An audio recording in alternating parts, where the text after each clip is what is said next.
Your time has come at last, dear reader.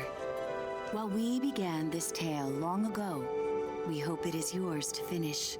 But this story is not yours alone. No, it is tied to another. And the journey you take together could change the fate of both our worlds. Shall we begin? They called it the Cinder Night. What came from those dark, starless skies would change the world of Moss forever. The peace that had settled across the land was broken by an unconquerable nightmare. And that night, the animals nearly met their end. First, they killed the king. A winged creature broke from the shadows and plucked him from his royal bedchamber high atop the tallest tower. Next, the serpent Sarfog and the armies of the arcane tore up from the underworld. They ravaged the castle in search of that which gave the king power beyond understanding, one of the fabled glass relics. The King's Guard fought bravely, but the castle soon pulsed with the arcane's evil. Every room was gutted, every statue, tapestry, and adornment hexed. But the glass was never found. Even the reclusive sprites set aside their differences on that fated night. They sent a great champion, empowered by their own glass relic, to challenge the serpent and its steel army. Meanwhile, Sir Argus, commander of the King's Guard, led the survivors west through a temple long abandoned by their ancestors and far away from their newly risen enemies. It was an arduous escape. Finally, after passage beneath the impassable mire, they found refuge in a clearing hidden safely in the trees. Argus charged back to join the sprite champion at the mire's edge. Together, they fought back the arcane and sealed the temple passage that led to the clearing. But the champion was gravely injured. Clutching his glass, he retreated deep into the forest where he drew his last breath. A large tree grew upon him. It stood many years in watchful duty, safeguarding the glass and awaiting its next hero.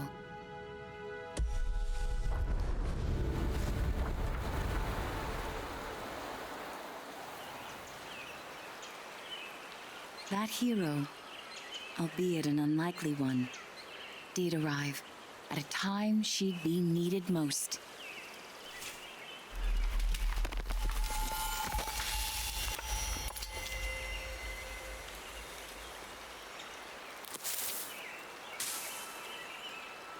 Quill was out adventuring beyond the edge of the clearing.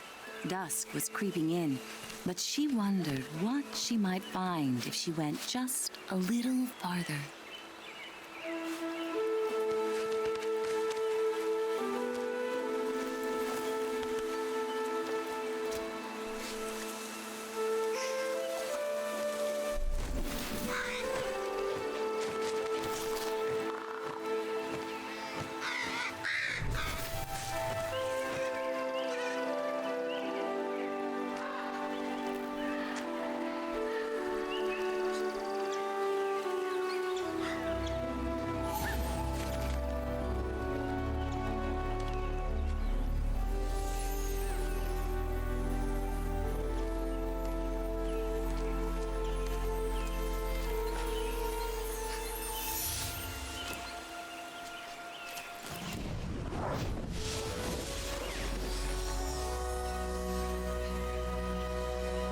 She was not exactly sure what she roused, but she felt no danger from the beings silently peering down at her.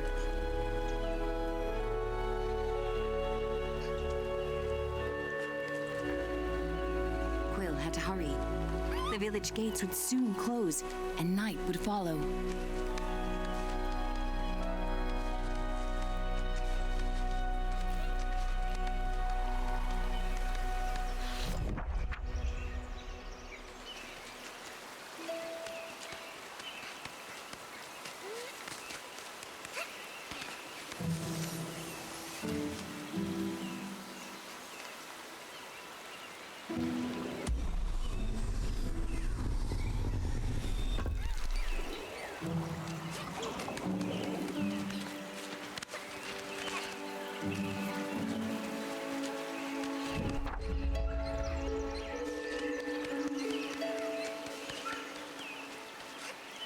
Night, her uncle often warned, was when danger was most present.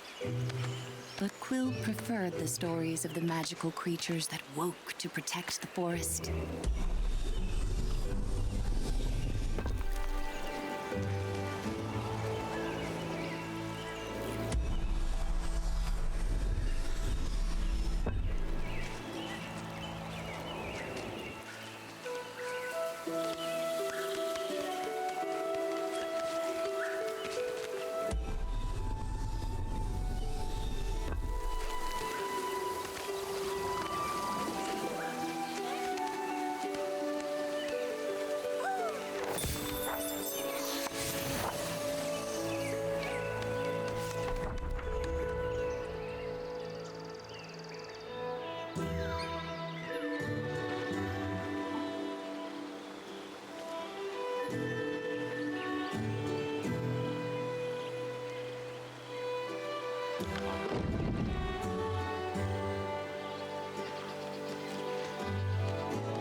Thanks to her new friend, Quill had saved priceless grains from the hourglass.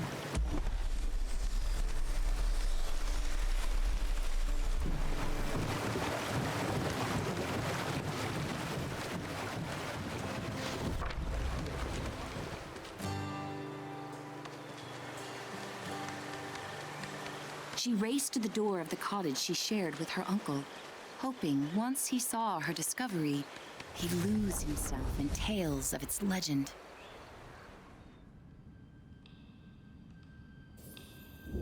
Uncle Argus was watching the evening light dim when Quill burst through the front door of their cottage.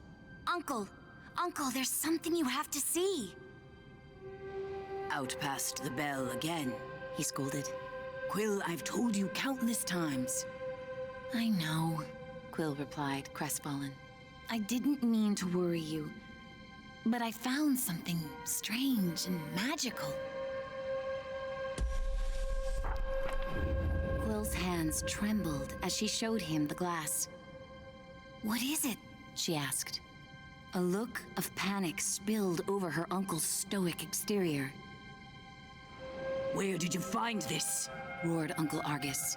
Quill had never seen her uncle so shaken.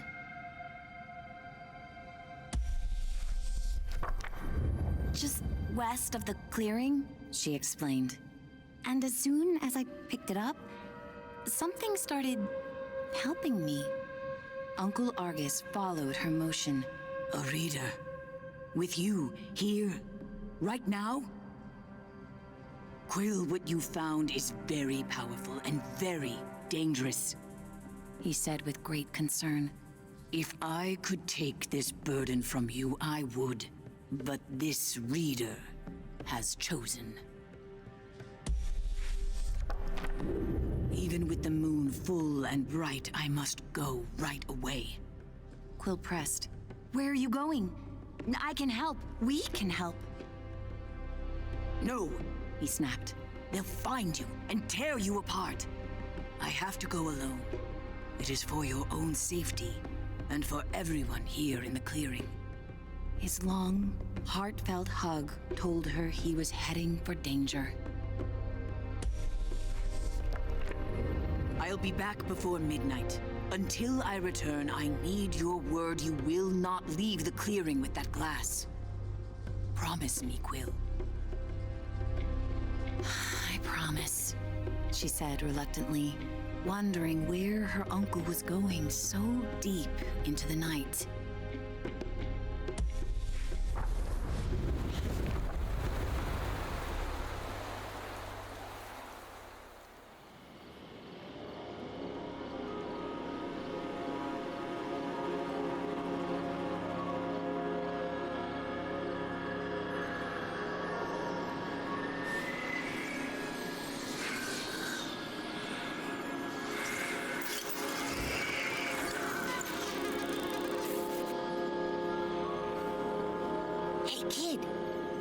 Kid, wake up. Hey, kid, over here. I know where your uncle went. I can show you. You're twofold now, very important. Bring that glass and your sidekick too. We're going to need them. Quill called out, "Hey, Starthing, wait!" Quill had never met a Starthing. In campfire stories, they often meddled in the lives of mortals. And when they appeared, mischief followed.